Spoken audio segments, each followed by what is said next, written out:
The global keyword can be used to access global variables that are inside a function.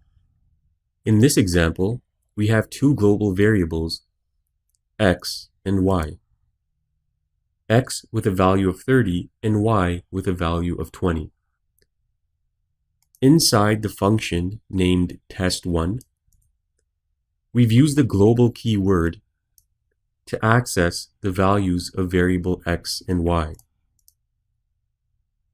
To confirm that this worked, we've set variable y equal to the sum of x plus y.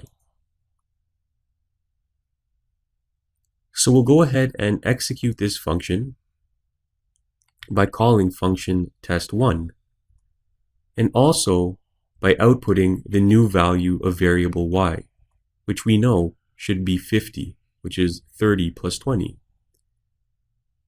So we can see in our web browser that 50 is in fact outputted. So the global keyword has worked for its purpose. It's important to note that PHP stores all global variables in an array variable called globals. An array is a special variable that can store multiple values. We'll be exploring arrays later in this course. The array index holds the name of a variable.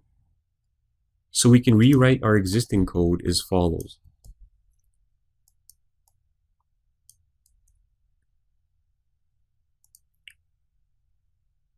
So we can see that here we're referencing global variable y, which we're setting to the sum of global variable x plus global area y.